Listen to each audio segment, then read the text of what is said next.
Hello students, welcome back to my commerce classes. आज की इस वीडियो में हम चैप्टर 5 के पार्ट 6 में जो है ऑर्गेनाइजेशन में सेंट्रलाइजेशंस एंड डिसेंट्रलाइजेशंस के बारे में स्टडी करेंगे। हाँ जी, सेंट्रलाइजेशन जो है हमने पिछली वीडियोस में जो है अपना प्रिंसिपल्स ऑफ फ्यूल्स के में जो है इसको पहले भी स्टडी किया था। तो आज जो हम सेंट्रलाइजेशंस के बारे में बात करते हैं। Centralization refers to concentrations of power और अथॉरिटी इन फ्यू हैंड्स, यानी कि जो सेंट्रलाइजेशन है वो क्या है कि जो पावर्स या अथॉरिटी जो है कुछ एक हाथों में होगी, यानी कि टॉप लेवल मैनेजमेंट। जैसे कि मैंने आपको ड्रॉ करके बताया कि ये जो है टॉप लेवल मैनेजमेंट के हाथ में जो है आपकी पावर्स रहेंगी और वो जो है कुछ एक ही अथॉरिटीज़ जो हैं अपनी जो रिस्पॉन्सिबिलिटीज़ है अपने सबॉर्डिनेट्स को जो है वो क्या करता है, सौंपता है। तो यानी कि जो मेन जो डिसीजंस हैं वो किसके द्वारा लिए जाते हैं, टॉप लेवल मैनेजमेंट के द्वारा। The authority to make important decisions is retained by top level management, यानी कि कुछ एक तो कर देता है लेकिन जो मेन टारगेट है, जो मेन डिसीजन है वो किसके द्वारा लिया जाएगा, टॉप लेवल मैनेजमेंट के द्वारा। फॉर एग्जांपल, जैसे कि अगर ऑब्जेक्टिव्स को, टारगेट को जो है डिसाइड करने का जो डिसीजन है कि आपके ऑर्गेनाइजेशंस का क्या टारगेट है, क्या डिटर्मिनेंट्स हैं, उसका जो डिसीजन है वो टॉप लेवल मैनेजमेंट ही लेता है, वो अपने पास ही रखता है, वो अपने सबॉर्डिनेट्स को जो है नहीं देता। अब जो डिसेंट्रलाइजेशन है, डिसेंट्रलाइजेशन क्या है, decentralization refers to delegation of authority throughout all the level of an organizations. Decentralization में जो टॉप लेवल मैनेजमेंट है इसमें जो है अथॉरिटी सारे के सभी through out all the level of management, top level, middle level and lower level, तीनों में ही जो है वो क्या कर देता है, डिवाइड कर देता है। डिसेंट्रलाइजेशन में जो भी जो टारगेट्स है सब मिलजुल के उसको अचीव करते हैं। तो यानी कि यहाँ पर जो डेलीगेशन ऑफ अथॉरिटी जो है वो ओ लेवल पे की जाती है और सेंट्रलाइजेशन में कुछ अथॉरिटीज़ जो है सबॉर्डिनेट्स को जो है डेलीगेट की जाती है, जो मेन जो है वो पावर्स वो अपने पास रख ली जाती है। अब जो है डेफिनेशन में क्या, according to the Louis Allen, decentralization refers to the systematic efforts to delegate to the lowest level all authorities except that which can be exercised at central point। जो डिसेंट्रलाइजेशंस है वो एक सिस्टमैटिक एफर्ट्स है। ये नहीं है कि आपने जो है सभी को एकदम बोल दिया हाँ भी आप लोगों ने ये काम करना है, किसी को कुछ नहीं पता। एक सिस्टमैटिक एफर्ट्स है to delegate the authorities to lowest level तक आपने अथॉरिटी को कैसे डेलीगेट करना है। जैसे आपके पास प्रोडक्शन मैनेजर है, सेल्स मैनेजर है, मार्केटिंग मैनेजर्स है, ठीक है, आपने जो है उनको जो है काम सौंप दिया, उसके बाद उन्होंने अपना काम जो है वर्कर से, वर्कफोर्स से किस वे से लेना है, ये प्रोडक्शन मैनेजर और जो है सेल मार्केटिंग मैनेजर की ड्यूटी बन जाती है एक सिस्टमैटिक वे से। To the lowest level all the authority except that which can be exercise at central point, सिर्फ उसको छोड़ के कि वो जो सेंट्रल पॉइंट जो है, जो मेन टारगेट है वो अपने पास रख लेती हैं। अब स्टूडेंट्स, अगर आपके पास कई बार ये क्वेश्चन पुट अप किया जाता है, decentralization is an optional policy, कि ये ऑप्शनल पॉलिसी है, आप इसको अपना भी सकते हो या नहीं। Explain why an organization would choose to be decentralization, ये आपने एक्सप्लेन करना है कि अगर एक ऑर्गेनाइजेशन को डिसेंट्रलाइजेशन चूज करना है तो क्यों करना है, क्या रीज़न है। तो अब जहाँ पर वाई आ जाता है स्टूडेंट्स, मैंने आपको पहले भी बताया था कि वहाँ पर उस टॉपिक की इम्पोर्टेंस आपने लिख देनी है। तो यहाँ पर आएगी importance of decentralization. A company should follow a mix policy of centralization and decentralization, क्योंकि किसी भी कंपनी के टारगेट्स को अचीव करने के लिए जो है आप अकेले जो है डिसेंट्रलाइजेशन को भी नहीं आप अडोप्ट कर सकते और ना ही जो है आप सेंट्रलाइजेशंस को। तो आपको जो है एक मिक्स पॉलिसी को जो है वहाँ पर क्या करना चाहिए, अपनाना चाहिए, फॉलो करना चाहिए। So decentralization is a fundamental step and its importance can be understood from the following points. ये जो एक आपका फंडामेंटल बेसिक स्टेप्स है, क्योंकि स्टूडेंट्स अगर आप जो है डिसेंट्रलाइजेशंस अपनाते हैं, यानी कि आप अपने एम्प्लॉयज़ को, सबॉर्डिनेट्स को जो है अथॉरिटी डेलीगेट कर देते हैं, तो वहाँ पर उनका जो है मोटिवेट इंक्रीज होएगा। मोटिवेट इंक्रीज होने से जो है आपकी प्रोडक्टिविटी इंक्रीज होएगी, प्रोडक्टिविटी इंक्रीज होने से आपकी कंपनी के प्रॉफिट्स भी इंक्रीज होंगी। सो यहाँ पर जो है हमें इसकी इम्पोर्टेंस को एक्सप्लेन करना है। फर्स्ट ऑफ ऑल डिवेल्प, हाँ जी, जब आपने इम्पोर्टेंस ऑफ डिसेंट्रलाइजेशंस को लर्न करना है तो इसके जो है पॉइंट्स को मैंने एक इजी वे से आपको लर्न करने का मेथड निकाला है। जैसे कि आप आजकल जो है मोस्टली सभी स्टूडेंट्स जो है फेसबुक वगैरह चलाते हैं, तो आप जो है क्योंकि वैसे भी आप सभी के हेडिंग्स मिलते जुलते हैं, इसलिए मैंने एक जो है सिंपल सा फंडा निकाला है, मेरे FB, जैसे हम कहते हैं ना मेरी फेसबुक, कि मेरी फेसबुक है, हमने मेरी की जगह बस मेरे कर देना, MERE, मेरे फेसबुक, FB फेसबुक। इस ये जो है 6 हेडिंग्स आपके इम्पोर्टेंस ऑफ द डिसेंट्रलाइजेशंस के आपके बन जाएंगे। अब यहाँ पे मेरे M फॉर मैनेजरियल टैलेंट, यानी कि डेवलप करता है मैनेजरियल जो है टैलेंट फॉर फ्यूचर्स के लिए। उसके बाद डेवलप इनिशिएटिव अमंग ई जो है आपके पास एम्प्लॉयज़ डेवलपमेंट, एम्प्लॉयज़ की डेवलपमेंट करता है, या इनिशिएटिव अमंग सबॉर्डिनेट्स, एक ही बात है। थर्ड जो है reduce the workload of manager. Fourth आपके पास इफेक्टिव मैनेजर्स। F4 आपके पास आ जाएगा जैसे कि facilities organization growth and better coordination. Okay जी, तो अब जो है यहाँ पे हमने देखो बिल्कुल सिंपल जा फंडा अपनाया है मेरे FB, इसको आप इजली जो है 6 पॉइंट्स को लर्न कर सकते हैं। First of all develop managerial talent for future. Decentralization जो है give the subordinate a chance to prove their ability. Decentralization जो है सबॉर्डिनेट्स को यानी कि वर्कर्स को क्या चांस देता है कि वो अपनी एबिलिटी को प्रूव करें।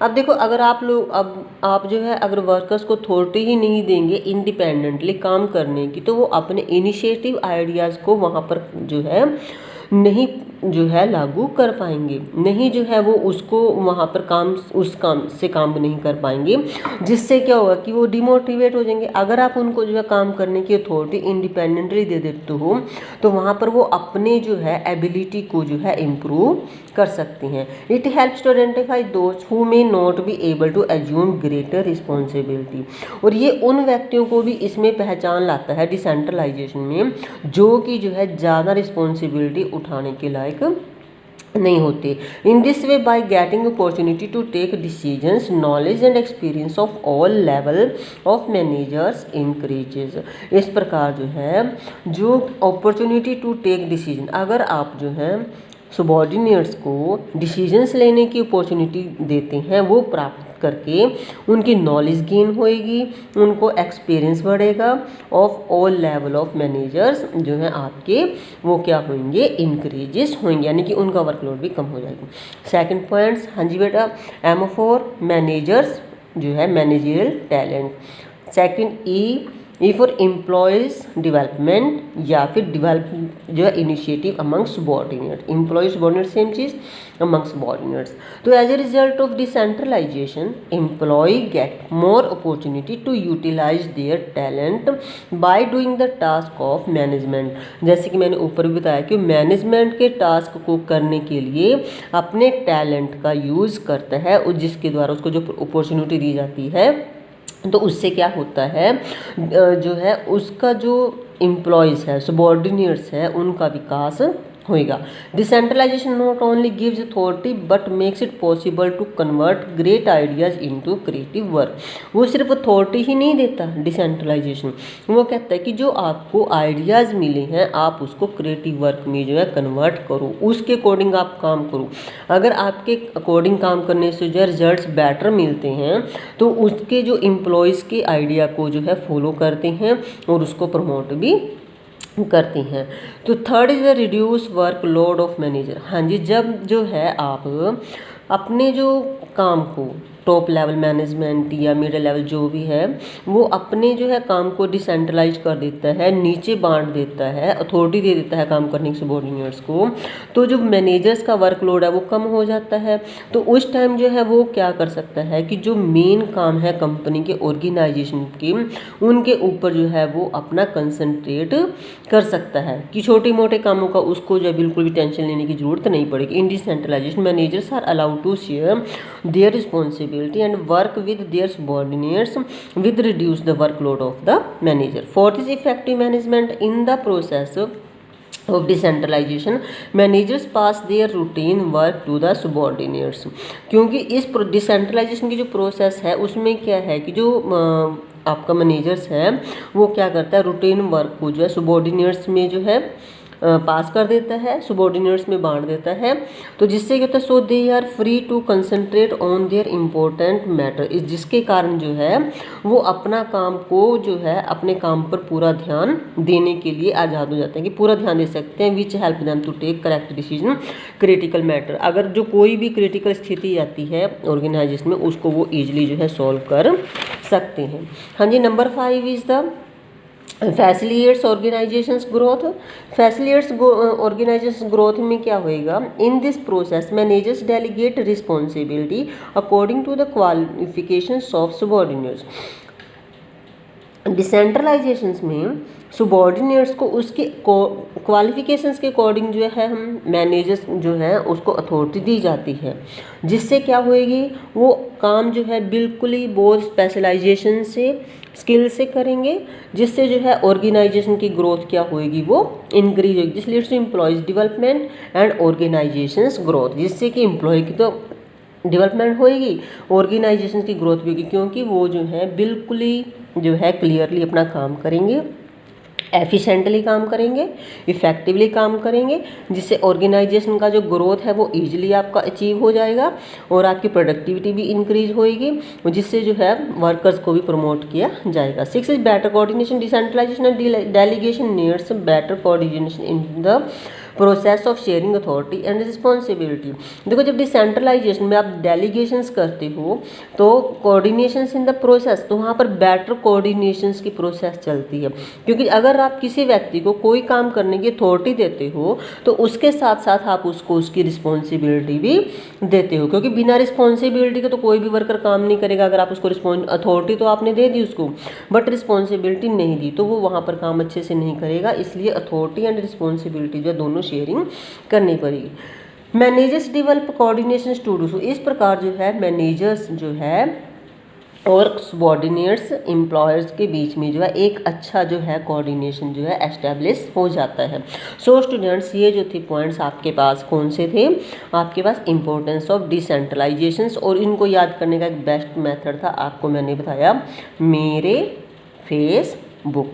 हाँ जी, लर्न हो गया ना आपको मेरे फेसबुक ईजिली, ठीक है। अब next difference between delegations and decentralization. कई बार क्वेश्चंस में स्टूडेंट्स आपसे पूछा जाता है कि डिफरेंस जो डेलीगेशन एंड डिसेंट्रलाइजेशन, क्योंकि डेलीगेशन में भी अथॉरिटी डेलीगेट करते हैं और डिसेंट्रलाइजेशन में भी अथॉरिटी डेलीगेट करते हैं, फिर इसमें डिफरेंस क्या हुआ। तो इसके कुछ एक पॉइंट हैं जो बेसिस हैं, मैं आपको समझा देती हूँ, तो आपको जो है इसमें ईजिली इसको जो आप लर्न हो जाएगा। First of all, basis parties involve. जो डेलीगेशन है, डेलीगेशन जो है सिर्फ उसके विच 2 पार्टीज आपकी इन्वॉल्व होती हैं, यानी कि जो टॉप लेवल मैनेजमेंट है वो आपने मिडिल लेवल या जो भी दूसरा सेकंड पर्सन है सिर्फ उसको ही अपनी अथॉरिटी जो है वो डेलीगेट करता है, वो एक पर्सन को करता है और वो ही जो है उसके प्रति रिस्पॉन्सिबिलिटी होती है, उसकी ही अकाउंटेबिलिटी होती है। लेकिन डिसेंट्रलाइजेशन में क्या होता है, almost all the employees in organization involve. इस डिसेंट्रलाइजेशन में जो अथॉरिटीज डेलीगेट की जाती है वो सभी सबॉर्डिनेट्स को एक साथ जो है इक्वल काम के लिए अथॉरिटी डेलीगेट की जाती है। ठीक है, first of parties involve. Second is job, delegation is routine job, it is one time job. Delegation जो है किसी भी ऑर्गेनाइजेशन में रूटीन जॉब है, क्योंकि यहाँ पर जो है चाहे टॉप लेवल मैनेजमेंट को, मिडिल लेवल मैनेजमेंट को जो है आपने डेलीगेशन करनी है अथॉरिटी, या फिर मिडिल लेवल को सबॉर्डिनेट्स को करनी है, सुपरवाइजर को, यानी कि डेली आपने कोई ना कोई जो है आप उसने जो है अपनी रिस्पॉन्सिबिलिटी जो अथॉरिटी उसको डेलीगेट करनी है। लेकिन डिसेंट्रलाइजेशन एक बार जो है डेलीगेट करके उसके बाद वो अपना काम करते रहते हैं, उसको बार बार आपको करने की ज़रूरत नहीं होती। फॉर एग्जांपल जैसे कि स्कूल में टीचर्स, जैसे मैनेजमेंट है, मैनेजमेंट जो है प्रिंसिपल को डेली कोई ना कोई नई जो है अथॉरिटी देता रहता है कि आज आपने ये काम करना है, आज आपने ये करना है। लेकिन जो प्रिंसिपल है वो टीचर्स को एक दिन ही है, जो जैसे कि स्टार्टिंग में सीजन के जो है अपना उनका काम या सब्जेक्ट्स उनको जो डेलीगेट कर देता है कि उनकी क्वालिफिकेशंस के अकॉर्डिंग किस टीचर ने कौन सा सब्जेक्ट पढ़ाना है। उसके बाद उनका टाइम टेबल सेट कर देता है, उसके बाद वो उनको कोई और वो नहीं करता, क्योंकि जो टीचर्स हैं वो अपने टाइम टेबल के अकॉर्डिंग जो काम करते रहेंगे। That is the decentralization. उनको पावर्स मिल गई कि वो जो है अपने काम के अकॉर्डिंग जो है बच्चों को स्टडी कराते रहे। लेकिन यहाँ पे जो मैनेजमेंट है, प्रिंसिपल को जो डेलीगेट्स करते हैं, अथॉरिटी देते हैं, वो प्रतिदिन जो है चेंज होती रहती है। Third is freedom of actions, less freedom of actions. यहाँ पर जो है डेलीगेशन में उनको काम करने की आज़ादी नहीं होती, बहुत कम उससे, क्योंकि ऊपर से जो है डेली ऑलमोस्ट जो है वो जो है अथॉरिटीज आपकी चेंज होती रहती है। सुपरविजन्स बाय द मैनेजर, क्योंकि मैनेजर्स के द्वारा सुपरवाइज, मैनेजमेंट के द्वारा सुपरवाइज की जाती है। More freedom of actions due to, क्योंकि यहाँ पर जो पीरियडिक जो है, एक बार अगर आपने टीचर्स को काम सौंप दिया, अब टीचर्स पूरा साल स्टूडेंट्स को पढ़ाते हैं, periodic approval not continuous supervision, यहाँ पर कॉन्टिन्यूस सुपरविजन नहीं होएगा। उन्होंने डेली जो अपने टाइम टेबल के अकॉर्डिंग क्लासेज में चले जाना है, उसके बाद स्टडी कराना है, उसके बाद फिर उनकी कॉपीज वगैरह चेक करके जो भी है। लेकिन उनकी जो सुपरविजन होएगा या जो पीरियडिक अप्रेजल होएगी वो होएगी उनकी, या तो जैसे कि उनके जो सितंबर टेस्ट होते हैं, उसमें एग्जाम होते हैं, बच्चों की टेस्ट देख के तब पता लगेगा टीचर की क्या जो एफिशिएंसी है, या फिर after the final exams. Scope it narrow, scope इसका छोटा सा स्कोप है, क्योंकि एक व्यक्ति जो है दूसरे व्यक्ति को ही अथॉरिटी डेलीगेट करता है। It is a wider scope, क्योंकि यहाँ पर जो डिसेंट्रलाइजेशन में सभी जो है वर्कर्स को, सबऑर्डिनेट्स को आप डिसेंट्रलाइज करते हैं। Responsibility, it is the responsibility of every manager की रिस्पॉन्सिबिलिटी होती है, is responsibility of level management, जिस मैनेजर ने आपको जो है काम सौंपे हैं। Compulsory, it is compulsory, it is optional, ये ऑप्शनल है आपके पास, ये कंपलसरी है। Purpose reduce the workload of the manager, इसका मेन पर्पज है डेलीगेशन का कि जो मैनेजर है उसके काम को कम किया जाए। And to increase role of subordinates and giving them more autonomy. और जो डिसेंट्रलाइजेशन का जो पर्पज़ है वो ये है कि सबऑर्डिनेट्स को जो है ज़्यादा से ज़्यादा काम करने की का रोल दिया जाए, ज़्यादा से ज़्यादा काम करने की उनको जो है कैपेसिटी, काम करने की जो है फ्रीडम दी जाए, और जो है उनको जो है वो जो है ताकि वो जो है अपनी इच्छा से काम कर सकें। सो स्टूडेंट, ये जो था difference between the delegation and decentralization है। इस चैप्टर्स के थोड़े से डिफरेंसेस हो रहे हैं, जैसे कि फॉर्मल एंड इनफॉर्मल जो है आपके पास ऑर्गेनाइजेशंस है, या एक दो और है, आप इनको डेलीगेशंस के साथ भी कर सकते हैं। तो ये जो है मैं आपको नेक्स्ट वीडियो में आपको कराऊंगी। सो स्टूडेंट्स, मुझे उम्मीद है कि आपको ये वीडियो जो है समझ में आ गई होगी। सो प्लीज़ आप मेरी इस वीडियो को लाइक, शेयर एंड सब्सक्राइब जरूर करें, ताकि दूसरे बच्चे भी इसका जो है पूरा फ़ायदा उठा सकें। Thank you.